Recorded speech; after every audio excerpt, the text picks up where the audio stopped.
आज बाबा ने कहा, मीठे बच्चे, तुम्हारा चेहरा सदा खुशनुमा, चीयरफुल हो,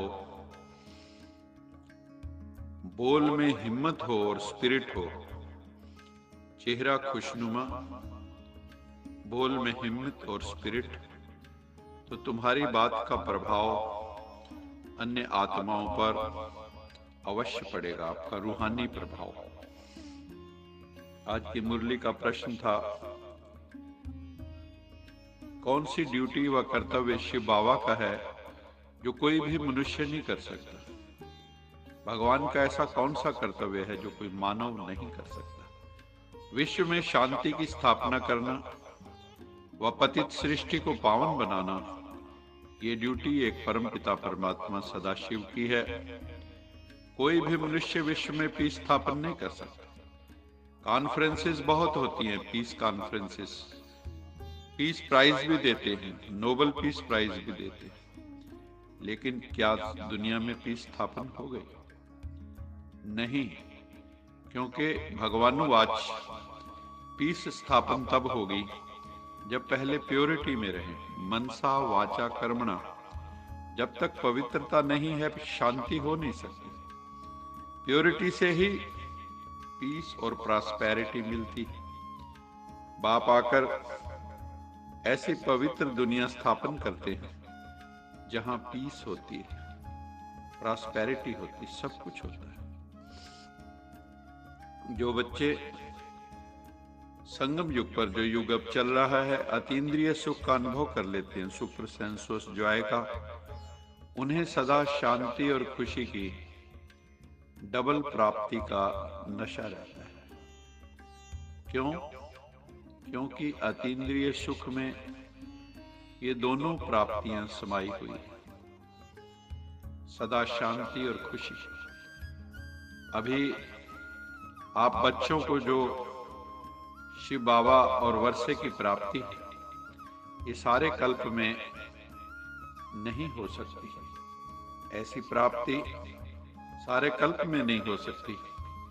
इस समय की प्राप्ति अतीन्द्रिय सुख और नॉलेज, गॉडली नॉलेज भी फिर कभी मिल नहीं सकती, क्योंकि गॉडली नॉलेज तो गॉड ही आकर देते। तो इस तरह हम सब डबल वर्षे के अधिकारी हैं इस वक्त।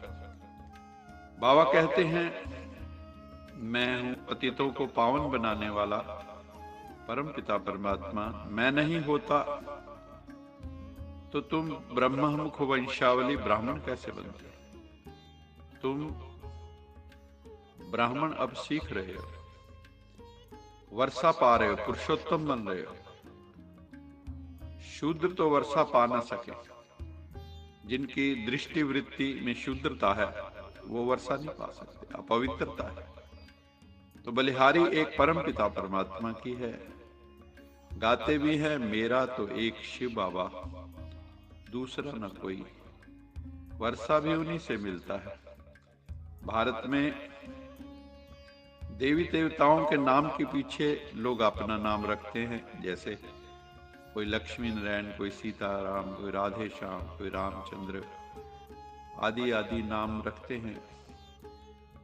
और किसी देश में ऐसा नहीं होता देवी देवताओं के नाम के पीछे नाम रखते हो। अभी कोई देवी देवता तो है नहीं, तो फिर देवताओं के नाम क्यों रख रहे हैं? क्योंकि ये जो देवी देवता थे ये हमारे पूर्वज थे। आज भी कईयों के नाम के पीछे देवी और कुमारी, कुमार ये शब्द होते, क्योंकि ये देवताओं से जुड़े हुए शब्द हैं। एक ही व्यक्ति पर लक्ष्मी नारायण नाम रख देते हैं, सीताराम, जबकि लक्ष्मी और नारायण अलग हैं, सीता और राम अलग है।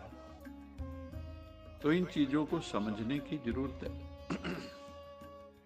यहाँ के लक्ष्मी नारायण नाम वाले मंदिरों में जाकर सतयुगी लक्ष्मी नारायण के आगे माथा टेकते हैं, पूजा करते हैं। यहाँ पे नाम उनका लक्ष्मी नारायण है और लक्ष्मी नारायण के मंदिर में जाकर माथा टेक रहे हैं।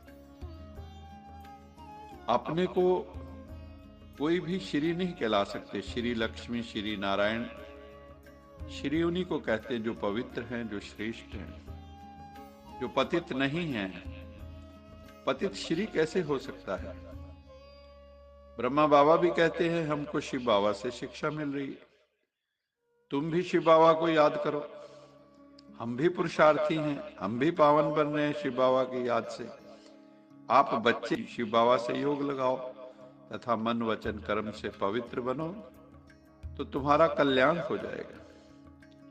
इनकॉर्पोरियल वर्ल्ड में है पीस, परम धाम। इनकॉर्पोरियल वर्ल्ड, सोल वर्ल्ड, जहां आत्माएं रहती हैं वहां पीस है। और जब कॉर्पोरियल वर्ल्ड पैराडाइज आता है सतयुग त्रेता में, तो वहां सुख है। ये भी सबको समझाना है कि इनकॉर्पोरियल वर्ल्ड और कॉर्पोरियल वर्ल्ड कौन से हैं। पढ़ने और पढ़ाने वाले बच्चे कभी छिप नहीं सकते। हाँ, तूफान तो हर एक को आएंगे, माया के तूफान तो आएंगे। ये 5 विकार बहुत तंग करते हैं। रावण राज्य में बुद्धि रांग काम ही कराती है। इस वक्त रावण राज्य, दुर्योधन, दुशासन, क्योंकि बुद्धि को ताला लग गया है। रावण राज में विकारों का राज, माया ने सबको ताला लगा दिया है। ज्ञान का तीसरा नेत्र अभी मिला है भगवान से, शिव से।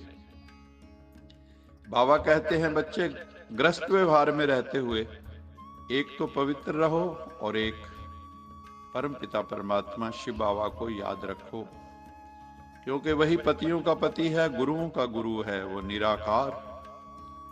तुम सब उसकी ब्राइड्स, आत्माएं। वही एक ब्राइड ग्रूम है। वो फिर समझ लेते हैं कि पति परमेश्वर है, वास्तव में परमेश्वर पति। तो बाप आकर माताओं का मर्तबा भी ऊंचा उठाते हैं। पहले लक्ष्मी, पीछे नारायण, पहले सीता, पीछे राम।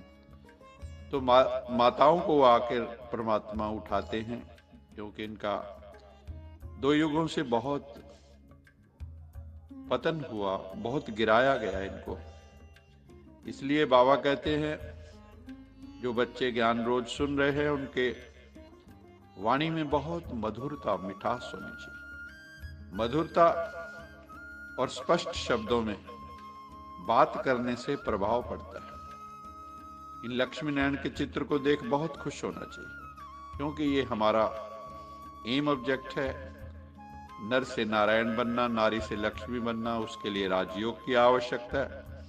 इस वक्त तो सभी विषय विकारों के सागर में गोते खा रहे हैं। बहुतों को तो माया एकदम गले से पकड़ के गट्टर में गिला देती, विषय विकारों में, काम में। बाप कहते हैं गट्टर में मत गिरो, विषय विकारों के गट्टर में मत गिरो, नहीं तो बहुत बहुत पछताना पड़ेगा। देखो, ज्ञान मार्ग में तो सहन करना होता है, परमात्मा पर बलि चढ़ना होता है। शिव बाबा जो खिलाए, जो पिलाए, जहां बिठाए, हमें हर क्षण उनकी मत पर चलना है। अपनी मनमत पर नहीं चलना है, निरअहंकारी बनकर चलना है, अपना अहंकार नहीं दिखाना है, तभी हमारा कल्याण होगा।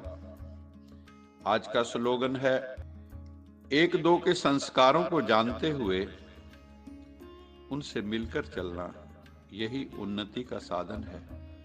जब भी कोई संगठन होता है तो आत्माओं के संस्कार आपस में टकराने लगते हैं, ईगो के कारण, कंपटीशन के कारण। तो बाबा कहते हैं अगर तुम उन्नति चाहते हो, क्योंकि हर आत्मा के संस्कार भिन्न भिन्न हैं, तो एक दूसरे को समझ के चलो, अंडरस्टैंडिंग से चलो, संस्कार मिलाकर चलो, तो संगठन मजबूत होगा और आपका स्व का भी उत्थान होगा, आत्मोन्नति होगी। तो सबसे संस्कार मिला के चले, तभी संगठन मजबूत होगा और हमारी उन्नति होगी। अच्छा, मीठे मीठे सिकिलज बच्चों प्रति माता पिता बाप दादा का याद प्यार, गुड मॉर्निंग। रूहानी बाप की रूहानी बच्चों को नमस्ते। हम रूहानी बच्चों की रूहानी माता पिता बाप दादा को याद प्यार, गुड मॉर्निंग और नमस्ते। सदा रहो हंसते, कहीं नहीं फंसते, बन जाओ फरिश्ते, बांध लो अपने बस्ते, चलो प्रभु के रस्ते। वाहिगुरु जी का खालसा, वाहिगुरु जी की फतेह। बोल साचे दरबार की जय। लोका समस्ता सुखिनो भवन्तु, लोका समस्ता सुखिनो भवन्तु, लोका समस्ता सुखिनो भवन्तु। ओम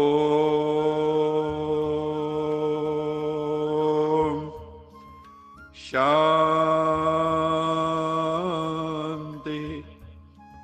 शांति।